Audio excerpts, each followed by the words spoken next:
Hey everybody, this is Rabbit. Welcome back to the channel, and today we're just going to do a quick overview of the new crafting event and see if any of the rewards are really worth getting. And honestly, all of them are kind of mediocre or kind of gimmicky, but we'll go over them real quick nonetheless.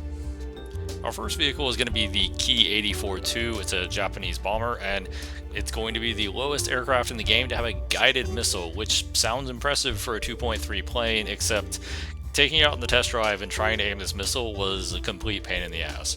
The problem with the missile is that it drops a lot after it gets off the bomber. It takes forever to accelerate, and even when you hit targets, it doesn't have a ton of explosive mass to it.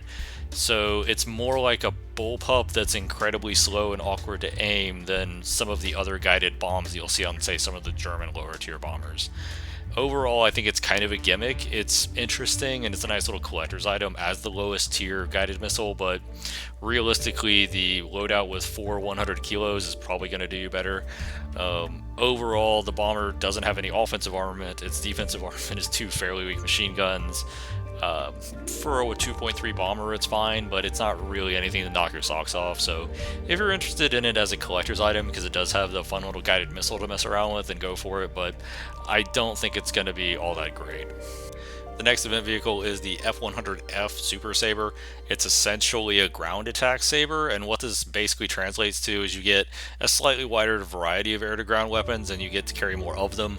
Although the better air-to-ground weapon you can carry, the Bullpup, you can still only carry two of those. Overall, this is just a fatter F-100A, so in air battles, the F-100A is just objectively better. In ground battles, if you don't feel like climbing the entire Chinese tech tree, it's probably fine for a CAS option. It's not great, but it's not bad for a 9.3. Overall, nothing too exciting. If you already own the Chinese air tree and you already have stuff like the F-100A and the Q5L, probably better off just skipping this one. And the last vehicle we're going to look at today is the Lowsat. The advantage of the Lowsat is that it's on a reasonably mobile chassis, and the missile has so much kinetic penetration that it can go in one side and out the other of every tank in the game, including the T-80 BVM, so that's pretty cool. But the downsides are pretty numerous. So the first biggest downside, it has a lot of missile drop. This is okay if you're on perfectly flat ground, but if you angle the missile down at all, or if you angle the launcher down at all, then the missile's just going to drop and smack into the ground. It's not going to do anything. Additionally, you also can't angle the missile up because the missile moves way too fast, so it won't correct down fast enough. So you basically have to be on perfectly flat level ground. You can't shoot it while moving. I have no idea why. It's laser guided and the launcher is stabilized, so you should be able to shoot it while moving, but Gaijin apparently says no. The other major problem I saw with it is that it doesn't really produce shrapneling. Like, you're producing holes the size of a football on the front and back of an enemy tank, and somehow Gaijin translates this as it generates no shrapnel. If you look at the damage model in game when I'm shooting, you'll notice the shrapnel pattern is barely bigger than the missile, and the only reason this missile is actually killing things is because the hitbox of the missile is massive, and that's what's taking out the crew and ammo. The shrapneling is not hitting anything.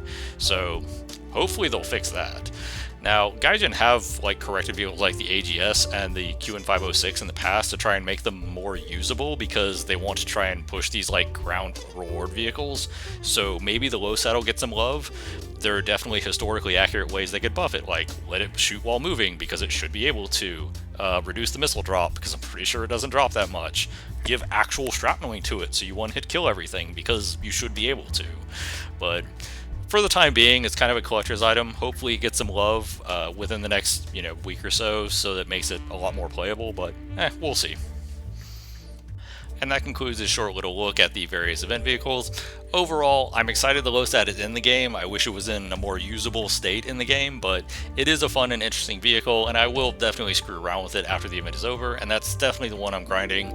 After reviewing the F-100F and the Ki-84-2 in the test drive, I was a lot less excited to try and get my hands on either one of those, so I'll probably just be grinding the Lowsat, but feel free to let me know in the comments down below which of the ones you like, which of the ones, if any, you intend to grind for, or if you're just going to grab some coupons and hold on to them for a while and see if you can turn them on the market.